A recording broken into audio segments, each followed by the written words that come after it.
The dispatch note said third peg from the left. It did not say watch the wet tiles.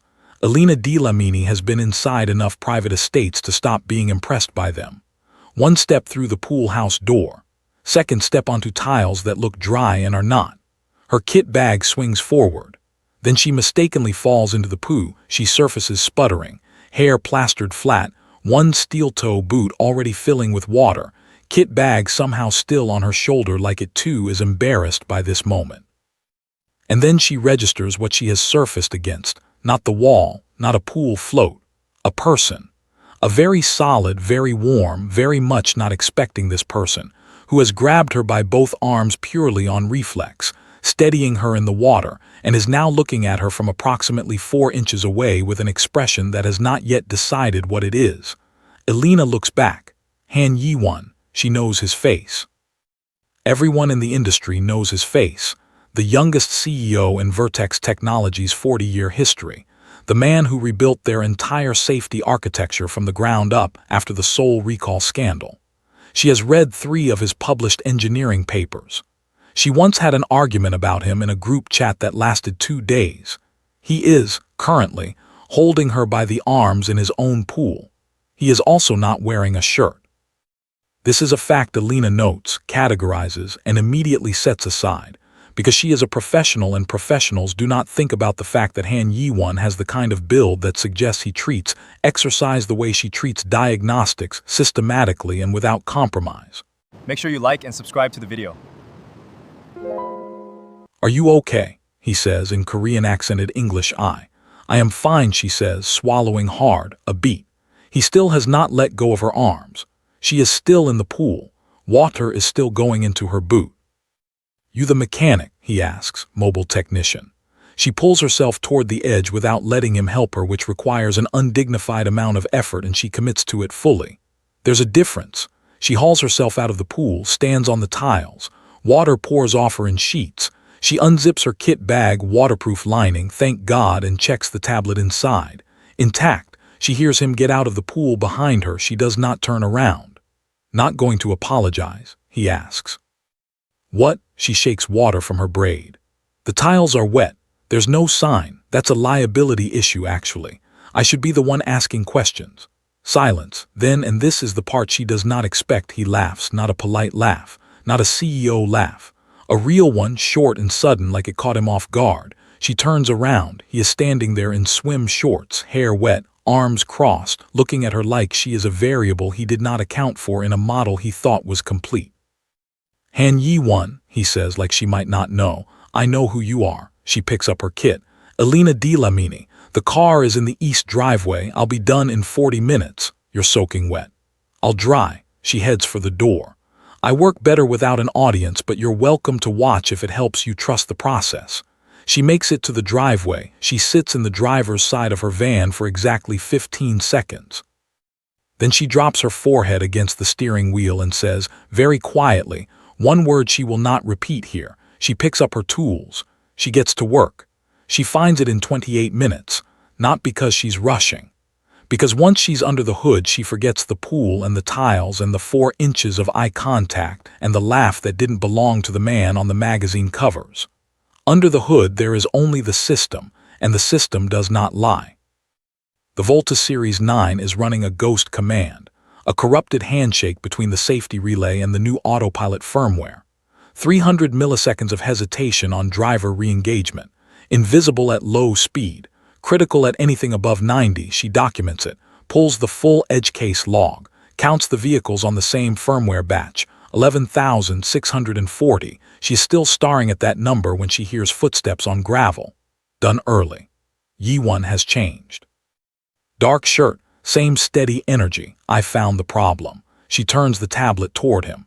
Your engineers ran the standard sweep. This isn't in the standard sweep.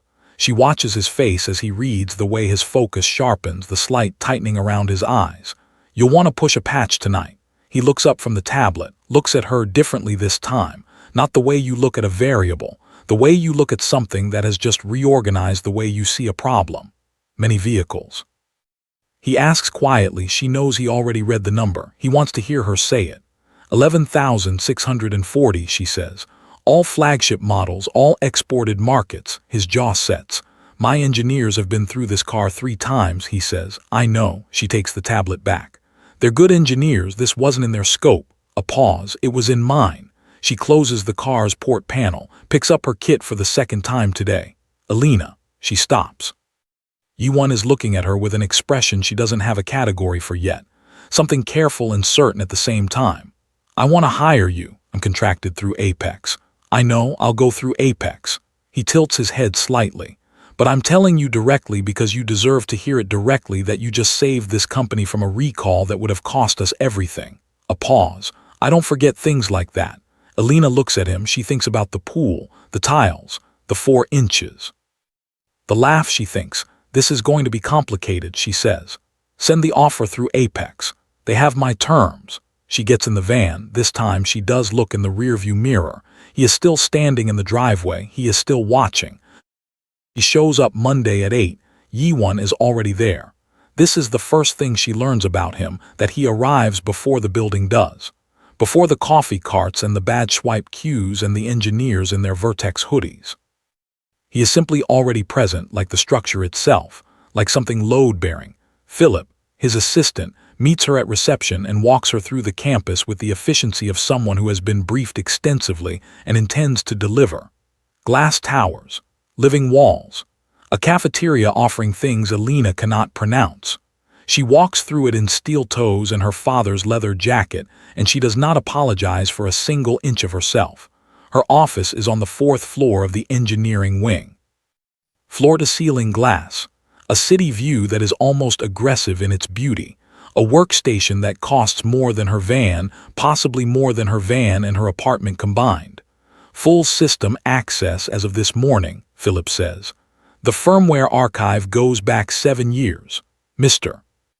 Han says you answer directly to him on all audit findings. Looks up from the workstation. Who is the senior firmware lead? Philip's smile does a very specific thing. Marcus Webb, 9 years with the company.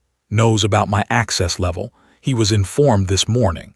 Same smile, same careful edges. She thanks Philip. Within 40 minutes, Marcus Webb appears in her doorway.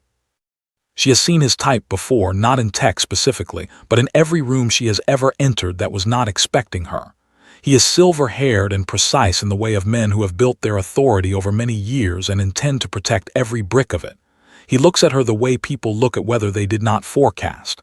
Elena Dlamini, he says. Marcus Webb. She doesn't stand. I pulled your file. He leans in the doorframe, the lean of someone performing ease. No formal degree. Level 3 systems certification, freelance background. He tilts his head. Interesting hire. I fixed a car in 40 minutes that your team spent 3 sessions on, she says pleasantly. I think Mr. Han found it interesting too. Something tightens in Marcus's face. Fast, controlled, gone. My team runs the deepest safety protocols in the industry, he says. I believe you. She turns back to her screen. I'm not here to redo your protocols. I'm here for the edge cases. A pause. You're welcome to review my methodology any time. I keep everything documented. He leaves. Elena watches him go. Then she opens the firmware archive, not from last year, from 7 years ago. From the beginning, she has a feeling. She has learned to follow her feelings about systems. By Thursday, she has found 4 new anomalies in the current architecture, all minor, all documented, all flagged to Jae-won with methodology attached and plain language summaries, because she has zero patience for jargon used as a fence. Jae-won reads every report. She knows because he responds with questions. Specific, precise, occasionally brilliant questions that tell her he didn't just read the document. He understood it and went one layer deeper. She is in the office at 9:30 p.m. when the food appears. Jae-won simply walks past her open office door, pauses, backs up, and sets a paper bag on the corner of her desk without breaking stride. Elena looks at the bag, then at him. Samgyeopsal place on the ground floor closes at 10, he says, already leaving. You missed dinner. I wasn't hungry at dinner. You're hungry now? She opens the bag. He is already gone. She eats at her desk. It is very good. She is furious about how good it is. The following Thursday, because she is, apparently, a person who works late on Thursdays, there is a different bag. Tteokbokki this time. The Thursday after that. Gimbap. She realizes on the fourth Thursday that he has been varying it deliberately. She has not repeated a meal. Then she eats the beauty jjiggy and decides she will address this at a time that is not right now. The right time does not arrive for several weeks. One Friday evening she is the last person in the engineering wing. She is not surprised when his footsteps come down the hall. "Still here," he says. "So are you." She saves her work.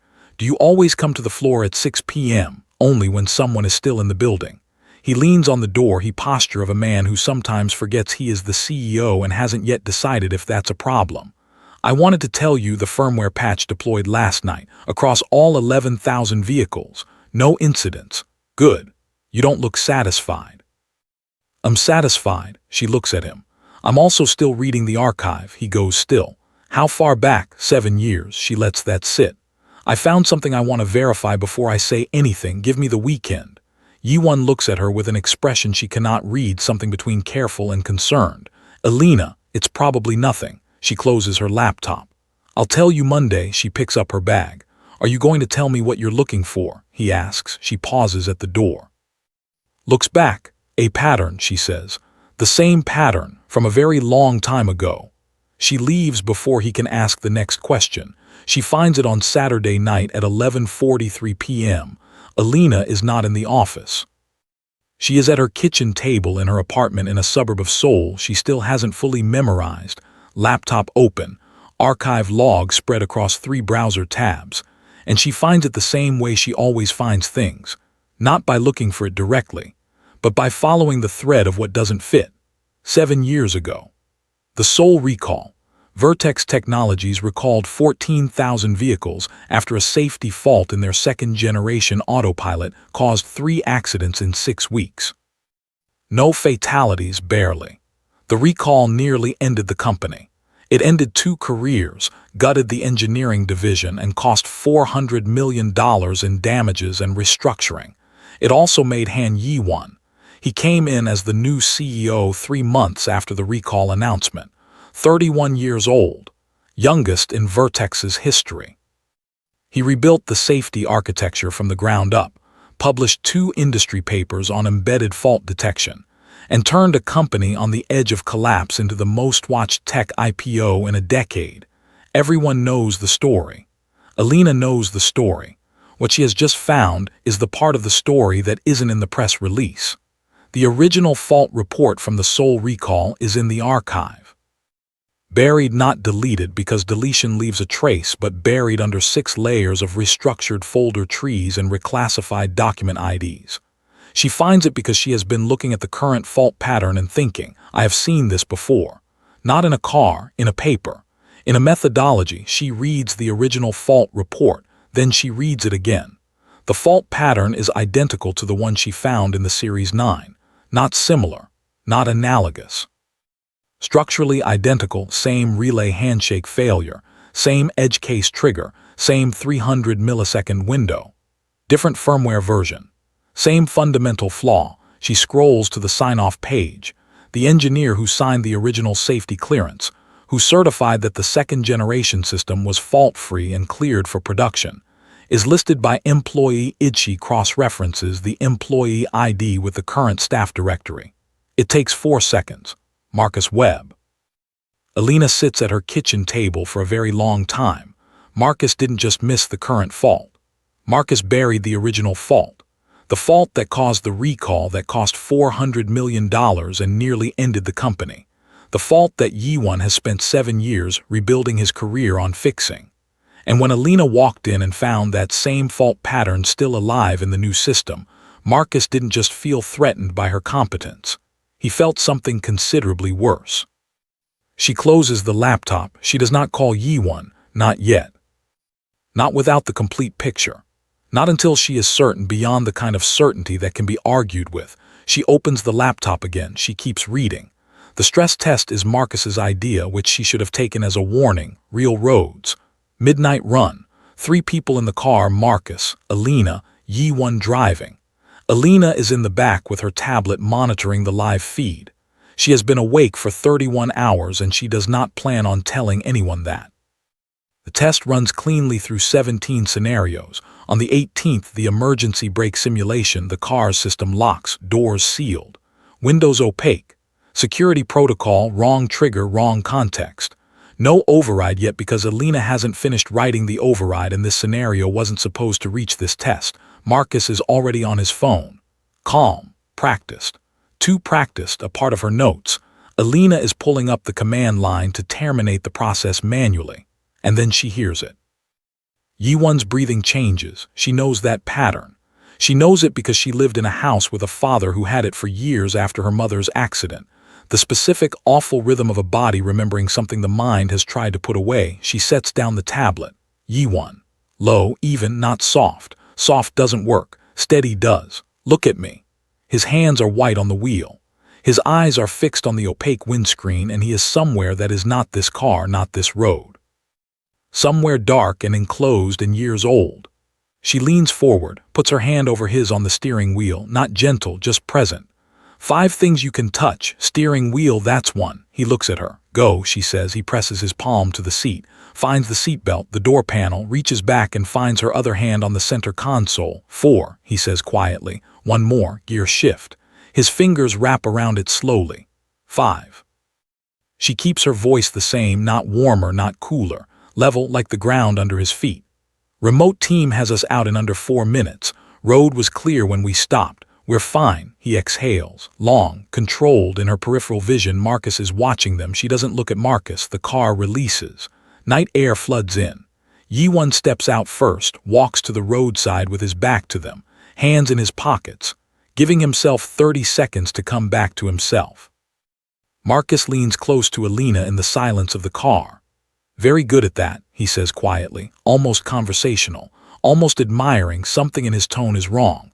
She can't name it yet. She picks up her tablet and goes back to work. On the drive back, when Marcus is on a call in the front seat, Jae-won says quietly to the rearview mirror, I was 9 years old. Construction elevator. The cable snapped. 40 minutes in the dark before they got it open. Looks up. I'm sorry, she says. I don't usually, he stops. I know. She holds his eyes in the mirror for just a moment.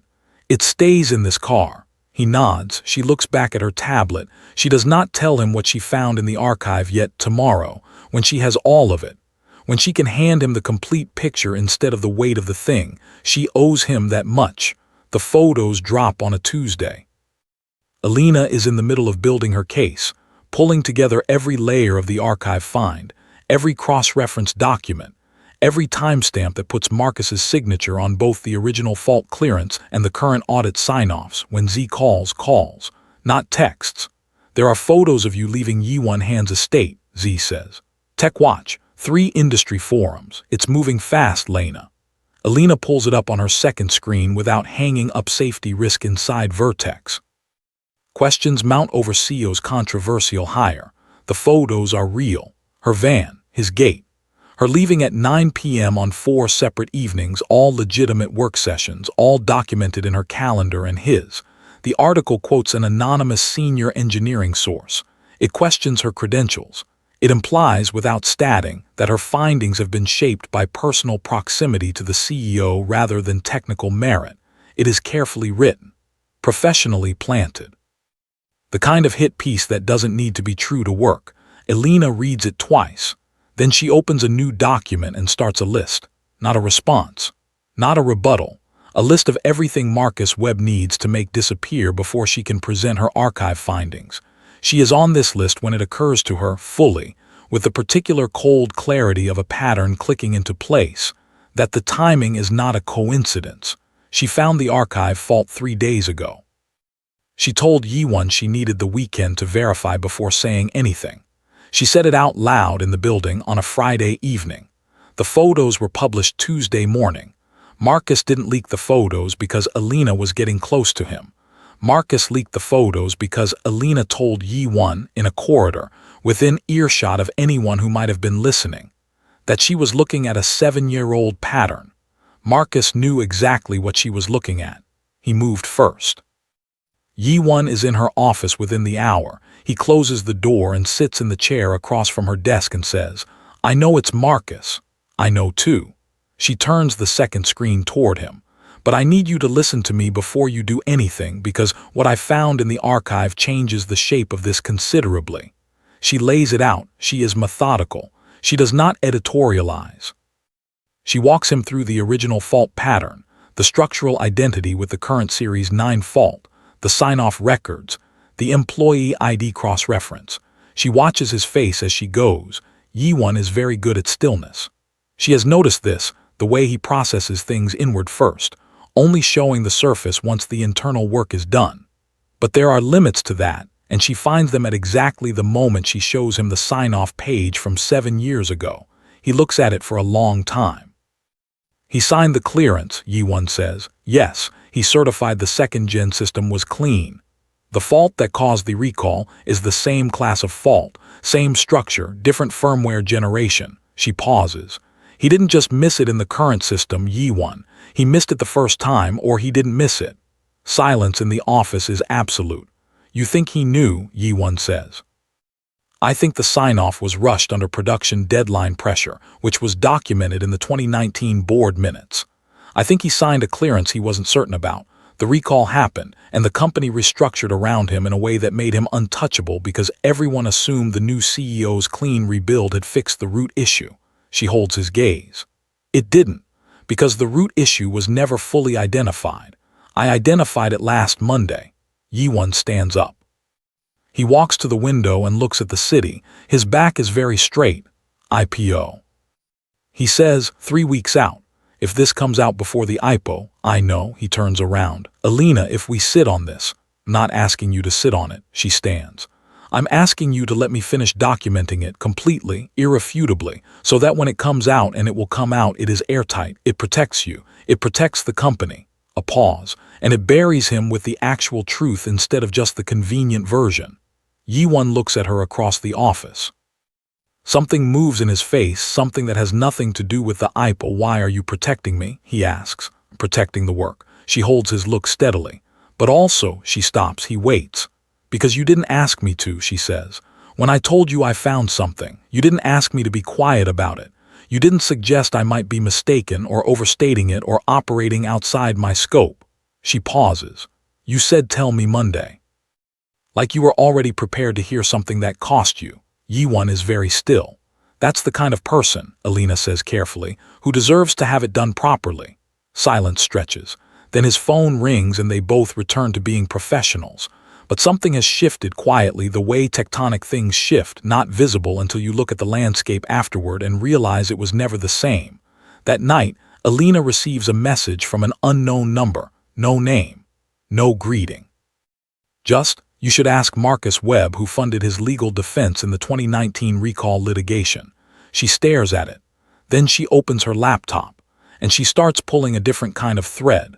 The money takes her 4 days to follow. She is not a forensic accountant. She does not pretend to be. But she is very good at reading documents that other people have decided are boring, and financial disclosure filings are among the most boring documents ever produced by the human species. She follows the thread from the anonymous message, who funded his legal defense in the 2019 recall litigation, through 3 shell companies, 1 private equity vehicle registered in the Cayman Islands, and a consulting firm with a website so generic it looks designed by algorithm. The consulting firm has 1 known client relationship in the Korean tech sector, Chiron Systems, Vertex Technologies' largest direct competitor. The company that moved into 3 of Vertex's lost markets during the 2019 restructuring. The company that, according to industry analysts, stands to lose the most market share if Vertex's IPO closes successfully and restores their position in embedded automotive safety. Chiron funded Marcus Webb's legal defense in 2019, which means in 2019, when Marcus Webb survived the recall litigation and kept his position through the restructuring, he didn't just get lucky, he was protected. And whoever protected him has had a very senior Vertex engineer in their pocket for 7 years. Elena sits with this for a long time. Then she looks at one more thing, the board composition. Who brought Marcus through the restructuring? Who advocated for keeping him when Jae-won was rebuilding the entire department? The name on the retention memo is Director Sung Il-woo, Vertex's longest-serving board member. Jae-won's mentor. The man who, by every public account, is the reason Jae-won got the CEO position at 31. The man who, 4 days ago, was photographed having dinner with Chiron's chief strategy officer. Elena closes her laptop. She opens it again. She closes it again. She calls Z. "I need you to think of the worst possible thing that could happen in this situation," Elena says when Z picks up. "The absolute worst. The person you're protecting," Z says without hesitation, "is surrounded by people he trusts, and the one he trusts the most is the one who built the trap." Elena says nothing. "Elena," Z says quietly, "come home." "I can't come home yet." "Then be careful." Hangs up.